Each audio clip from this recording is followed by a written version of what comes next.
బలపరిచి నీ ఆత్మ నడిపింపు ద్వారా మమ్మల్ని నడిపించమని అవునయ్యా. ఇన్ని రోజులు మనైనా నేను కన్నిటిని నేను నాట్యముగా మార్చినావు తండ్రి.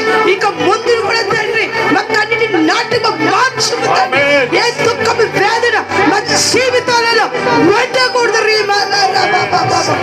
ఎందుకనగా తండ్రి నీ రక్తంలో కడగబడిన బిడ్డలము నీ సన్నిధానం నిత్యంగానైనా నిన్ను స్తుతించు ఆరాధించు నిన్ను అవును మహిమపరచు ఉండాలి. ఇదిగో ప్రభువా, ఒక ప్రత్యేక సమయంలో మేము వచ్చి ఉంటున్నాం.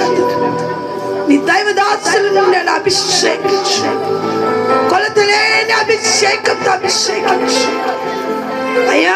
అయ్యగారు చెప్పే ప్రతి మాటని అర్థం చేసుకోగలగనాలా పరలోక జ్ఞానం అనుగ్రహించి చిన్నవారిని మొదలుకొని పెద్దవారి వరకు మీరు దీవించి అర్థం చేసుకోగల జ్ఞానమును అనుగ్రహించు.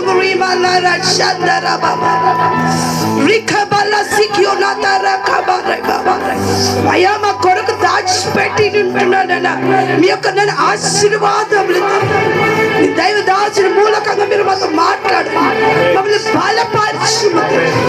ఇదిగో అయ్యా మా యవన బట్టి ప్రార్థిస్తున్నామయ్యా. మా యవన బిడ్డలు బలపరచుము తండ్రి.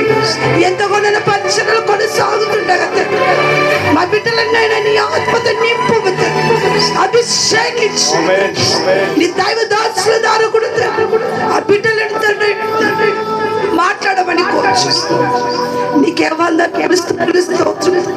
కొలతలేని అభిషేకంతో నీ దైవదాసులను అభిషేకించి నీ నామ మహిమార్థంగా వాడుకోమని కోరుచు.